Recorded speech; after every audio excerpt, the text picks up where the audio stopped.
Bismillahirrahmanirrahim. Assalamualaikum warahmatullahi wabarakatuh. Dalam kesempatan kali ini kami dari kelompok 5 akan mempresentasikan materi tentang rancangan perencanaan pembelajaran atau yang biasa disingkat dengan RPP pada mata kuliah perencanaan pembelajaran SD yang diampu oleh Dr. Andes Rusi Rusmiati Aliyah MPD. Adapun penjelasannya sebagai berikut. Cekidot. Nah, masuk pada poin pembahasan. Sebelum kita membahas, alangkah lebih baiknya kita mengetahui apa sih itu RPP, tujuannya apa, dan fungsinya apa. Nah, menurut Kunandar, pada tahun 2011, pada halaman 263, Rencana Pelaksanaan Pembelajaran atau RPP adalah rencana yang menggambarkan prosedur dan pengorganisasian pembelajaran untuk mencapai suatu kompetensi dasar yang ditetapkan dalam standar isi dan dijabarkan dalam silabus. Dalam garis besar, RPP merupakan rancangan pembelajaran yang dituliskan dalam suatu lembaran yang mana agar terlaksananya pembelajaran dengan terorganisir dengan memenuhi syarat standar isi dan dijabarkan dalam silabusnya itu tersendiri. Lalu apa sih tujuan dari RPP? Tujuan dari RPP menurut Kunandar adalah mempermudah, memperlancar, dan meningkatkan hasil proses belajar mengajar. Menyusun RPP secara profesional, sistematis, dan berdaya guna, maka guru akan mampu melihat, mengamati, menganalisis, dan memprediksi program pembelajaran sebagai kerangka kerja yang logis dan terencana, yang mana mempermudah dan memperlancar proses belajar dan mengajar, dan meningkatkan hasil proses yang diinginkan. Lalu dari RPP itu tersendiri, guru dapat memilih metode pembelajaran yang bagaimana yang pas untuk dilakukan dan bagaimana sistem pembelajaran itu tersendiri, dan itu adalah tujuan dari RPP itu tersendiri. Setelah mengetahui pengertian tujuan, maka RPP juga memiliki fungsi loh. Apa sih fungsinya? Menurut Kunandar, mengatakan bahwa fungsi RPP adalah sebagai acuan bagi guru untuk melaksanakan kegiatan belajar mengajar, kegiatan pembelajaran agar lebih terarah dan berjalan secara efektif dan efisien. Kenapa bisa efektif dan efisien?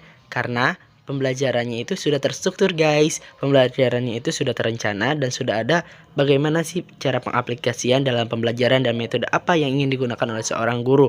Maka dari itu sebagai seorang guru kita harus memahami dan bisa membuat RPP itu tersendiri. Baik, kita lanjutkan. Hal-hal yang perlu diperhatikan dalam penyusunan RPP. Menurut Kunandar, hal-hal yang perlu diperhatikan dalam penyusunan RPP yaitu: pertama, mengacu pada kompetensi dan kemampuan dasar yang harus dikuasai siswa. Selain kompetensi, materi dan submateri pembelajaran di dalamnya, juga pengalaman belajar yang telah dikembangkan di dalam silabus. Yang kedua, menggunakan berbagai pendekatan yang sesuai dengan materi. Tentu hal ini memberikan kecakapan hidup, life skill, sesuai dengan permasalahan dan lingkungan sehari-hari. Yang ketiga, menggunakan metode dan media yang sesuai. Dengan metode dan media yang sesuai, dapat mendekatkan siswa dengan pengalaman langsung. Yang keempat, penilaian dengan sistem pengujian menyeluruh dan berkelanjutan. Hal ini didasarkan pada sistem pengujian yang dikembangkan selaras dengan pengembangan silabus. Komponen-komponen RPP menurut Permendiknas nomor 41 tahun 2007 tentang standar proses adalah sebagai berikut. A. Identitas mata pelajaran. Identitas mata pelajaran meliputi satuan pendidikan, kelas, semester, program atau program keahlian, mata pelajaran, serta jumlah pertemuan. B. Standar kompetensi. Standar kompetensi merupakan kualifikasi kemampuan minimal peserta didik yang menggambarkan penguasaan, pengetahuan, sikap, dan keterampilan yang diharapkan dan dicapai pada kelas atau semester pada suatu mata pelajaran. Yang C. Kompetensi dasar. Kompetensi dasar yaitu sejumlah kemampuan yang harus dikuasai peserta didik dalam mata pelajaran tertentu sebagai rujukan penyusunan indikator dalam suatu pelajaran. D. Indikator pencapaian kompetensi. Hal ini dapat diukur atau diobservasi untuk menunjukkan ketercapaian kompetensi yang menjadi acuan mata pelajaran. E. Tujuan pembelajaran.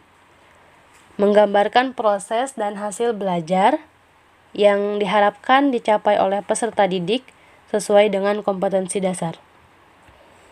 F. Materi ajar.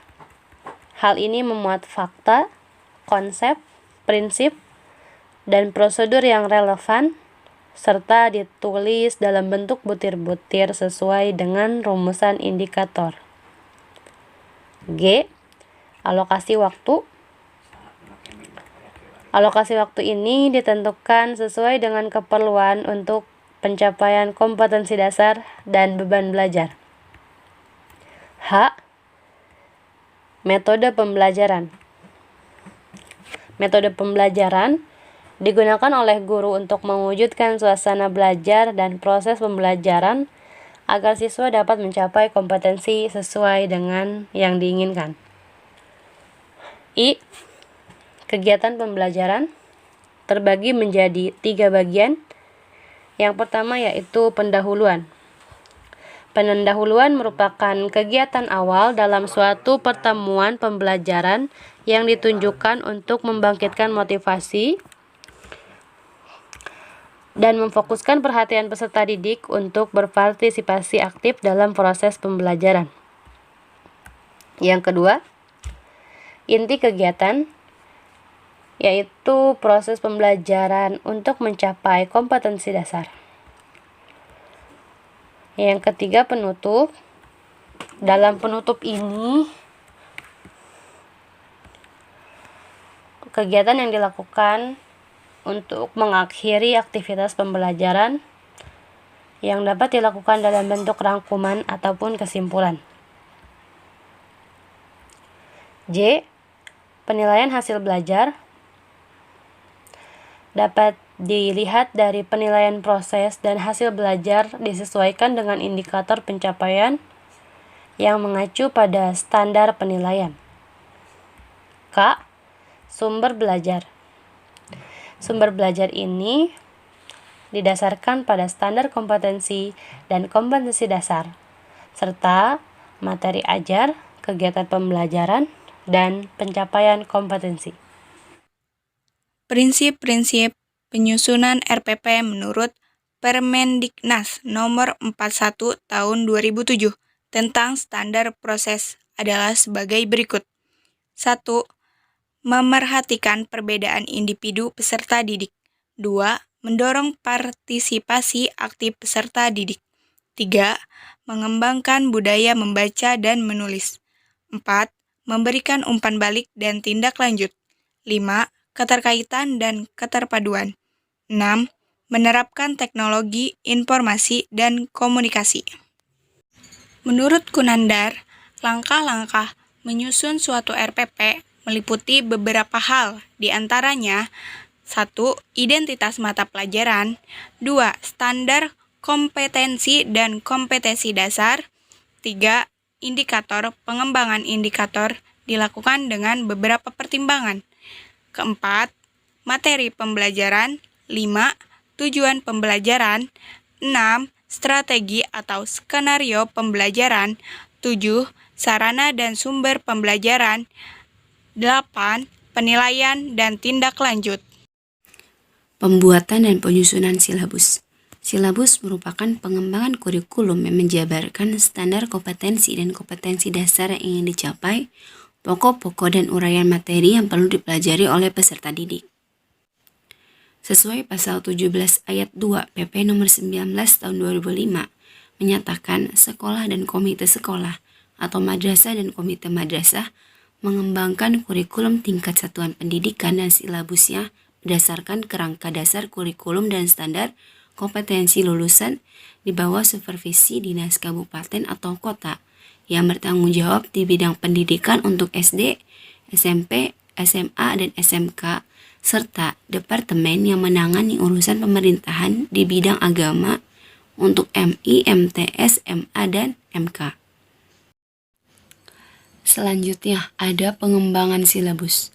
Menurut BNSP tahun 2006, silabus adalah rencana pembelajaran pada suatu kelompok mata pelajaran atau tema tertentu yang mencakup standar kompetensi, kompetensi dasar, materi pokok atau pembelajaran, kegiatan pembelajaran, indikator pencapaian kompetensi untuk penilaian, alokasi waktu, dan sumber belajar. Selanjutnya ada prinsip pengembangan silabus. Yang pertama ada ilmiah. Maksudnya adalah keseluruhan materi dan kegiatan yang menjadi muatan dalam silabus harus benar dan dapat dipertanggungjawabkan secara keilmuan. Yang kedua ada memperhatikan perkembangan dan kebutuhan siswa. Maksudnya, cakupan, kedalaman, tingkat kesukaran dan urutan penyajian materi dalam silabus disesuaikan dengan tingkat perkembangan fisik dan psikologi siswa. Selanjutnya ada sistematis. Maksudnya adalah komponen-komponen dalam silabus harus saling berhubungan secara fungsional dalam mencapai kompetensi. Dan yang terakhir ada relevansi, konsistensi, dan kecukupan. Maksudnya adalah dalam penyusunan silabus diharapkan adanya kesesuaian, keterkaitan, konsistensi, dan kecukupan antara standar kompetensi dasar, materi pokok pembelajaran, pengalaman belajar siswa, sistem penilaian, dan sumber bahan. Selanjutnya ada langkah-langkah pengembangan silabus. Yang pertama, ada penulisan identitas mata pelajaran. Pada bagian ini, identitas mata pelajaran perlu dituliskan dengan jelas nama mata pelajaran, jenjang sekolah atau madrasah, kelas, dan semester. Selanjutnya ada perumusan standar kompetensi. Standar kompetensi mata pelajaran dapat didefinisikan sebagai pernyataan tentang pengetahuan, keterampilan, dan sikap yang harus dikuasai serta tingkat penguasaan yang diharapkan dicapai dalam mempelajari suatu mata pelajaran. Yang ketiga ada penentu kompetensi dasar. Kompetensi dasar merupakan perincian atau penjabaran lebih lanjut dari standar kompetensi. Kompetensi dasar adalah pengetahuan, keterampilan, dan sikap yang minimal harus dikuasai peserta didik untuk menunjukkan bahwa siswa telah menguasai standar kompetensi yang ditetapkan. Yang keempat ada penentuan materi pokok dan uraiannya. Materi pokok adalah pokok-pokok materi pembelajaran yang harus dipelajari siswa sebagai sarana pencapaian kompetensi dan yang akan dinilai dengan menggunakan instrumen penilaian yang disusun berdasarkan indikator pencapaian belajar. Dan yang terakhir ada penentuan pengalaman belajar. Pengalaman belajar adalah kegiatan fisik maupun mental yang perlu dilakukan siswa dalam mencapai kompetensi dasar dan materi pelajaran. Pengalaman belajar dapat diperoleh baik di dalam kelas maupun di luar kelas. Pengalaman belajar di dalam kelas bertujuan untuk mengadakan interaksi antara siswa dengan sumber belajar. Ada perumusan standar kompetensi. Standar kompetensi mata pelajaran dapat didefinisikan sebagai pernyataan tentang pengetahuan, keterampilan, dan sikap yang harus dikuasai serta tingkat penguasaan yang diharapkan dicapai dalam mempelajari suatu mata pelajaran. Yang ketiga ada penentu kompetensi dasar. Kompetensi dasar merupakan perincian atau penjabaran lebih lanjut dari standar kompetensi. Kompetensi dasar adalah pengetahuan, keterampilan, dan sikap yang minimal harus dikuasai peserta didik untuk menunjukkan bahwa siswa telah menguasai standar kompetensi yang ditetapkan. Yang keempat ada penentuan materi pokok dan uraiannya. Materi pokok adalah pokok-pokok materi pembelajaran yang harus dipelajari siswa sebagai sarana pencapaian kompetensi dan yang akan dinilai dengan menggunakan instrumen penilaian yang disusun berdasarkan indikator pencapaian belajar. Dan yang terakhir ada penentuan pengalaman belajar. Pengalaman belajar adalah kegiatan fisik maupun mental yang perlu dilakukan siswa dalam mencapai kompetensi dasar dan materi pelajaran. Pengalaman belajar dapat diperoleh baik di dalam kelas maupun di luar kelas. Pengalaman belajar di dalam kelas bertujuan untuk mengadakan interaksi antara siswa dengan sumber belajar. Proses pembelajaran. Proses pelaksanaan pembelajaran merupakan salah satu hal yang memegang peranan penting bagi keberhasilan pengajaran. Pelaksanaan pengajaran yang baik sangat dipengaruhi oleh perencanaan yang baik. Perencanaan pelaksanaan pembelajaran yang baik yaitu yang pertama, interaksi belajar mengajar. Pengajaran berintikan interaksi antara guru dengan siswa dalam proses belajar mengajar. Dalam interaksi ini, guru melakukan kegiatan mengajar dan peserta didik belajar. Kegiatan mengajar dan belajar ini bukan merupakan dua hal yang terpisah, tetapi dua hal yang menyatukan, tetapi bersatu. Hal yang menyatukannya itu interaksi belajar mengajar tersebut. Dalam interaksi belajar mengajar akan terjadi proses pengaruh-mempengaruhi. Jadi bukan hanya guru yang mempengaruhi siswa, tetapi siswa juga dapat mempengaruhi guru. Dan perilaku guru akan berbeda ketika menghadapi kelas yang aktif dengan kelas yang pasif, kelas yang berdisiplin dengan yang kurang disiplin. Interaksi ini bukan hanya terjadi antara siswa dan guru, tetapi antar siswa dengan manusia sumber, yaitu orang yang memberi informasi antara siswa dengan siswa lain dan dengan media pelajaran. Interaksi guru dengan siswa bukan dalam penguasaan bahan ajaran, tetapi juga dalam penerimaan nilai-nilai, pengembangan sikap, serta dalam mengatasi kesulitan-kesulitan yang dihadapi oleh siswa. Selanjutnya yaitu proses belajar mengajar ditinjau dari sudut siswa. Belajar merupakan serangkaian upaya untuk mengembangkan kemampuan dan sikap serta nilai siswa, baik dari kemampuan intelektual, sosial, efektif, maupun psikomotor. Belajar secara klasikal, kelompok, dan individual. Kegiatan belajar dapat langsung secara klasikal, kelompok, ataupun individual. Kegiatan-kegiatan belajar yang bersifat menerima atau menghafal pada umumnya diberikan secara klasikal. Belajar secara klasikal cenderung menempatkan siswa dalam posisi pasif sebagai penerima bahan ajaran. Kegiatan belajar yang lebih mengaktifkan siswa berlangsung secara kelompok atau individual. Kegiatan diskusi diantaranya yaitu kegiatan diskusi, permainan, simulasi, percobaan, pemecahan masalah, dan sejenisnya dilakukan dalam kegiatan kelompok.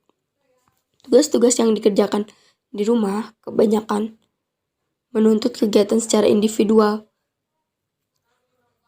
Beberapa kegiatan dan pemberian tugas di sekolah juga dapat dikerjakan secara individual, seperti memecahkan soal, melakukan pengamatan, atau percobaan di laboratorium, dan sebagainya.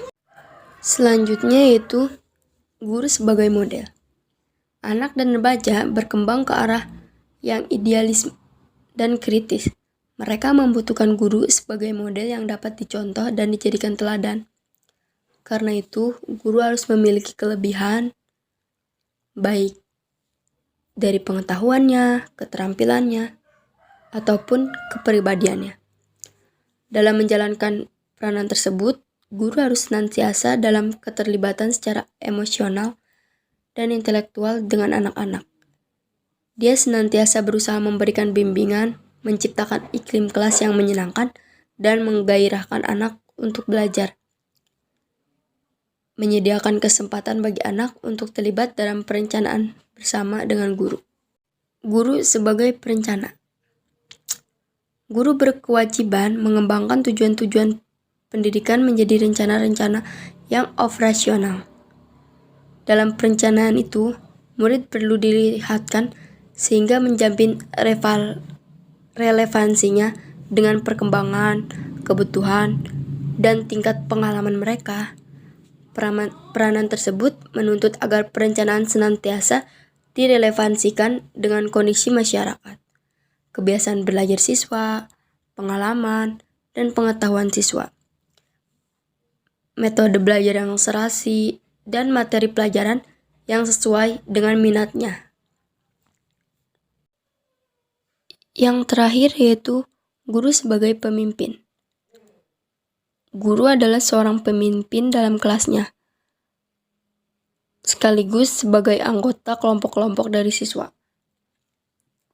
Banyak tugas yang sifatnya manajerial yang harusnya dilakukan oleh guru, seperti memelihara ketertiban kelas, mengatur ruangan, bertindak sebagai pengurus rumah tangga kelas, serta menyusun laporan bagi pihak yang memerlukannya. Setelah proses pembelajaran, itu ada juga yang namanya evaluasi pembelajaran. Evaluasi pembelajaran adalah suatu proses menentukan tingkat pencapaian tujuan pembelajaran yang telah ditentukan sebelumnya melalui cara yang sistematis. Sebagai seorang guru, tahapan evaluasi pembelajaran menjadi salah satu unsur penting dalam proses belajar mengajar. Setelah Bapak atau Ibu guru melakukan transfer knowledge melalui tugas dan materi, kini melakukan sebuah evaluasi dari apa yang telah Ibu atau Bapak guru diajarkan. Mungkin itu saja yang dapat kami sampaikan untuk materi kali ini. Kurang lebihnya mohon maaf. Wabillahi taufiq wal hidayah. Wassalamualaikum warahmatullahi wabarakatuh. Terima kasih.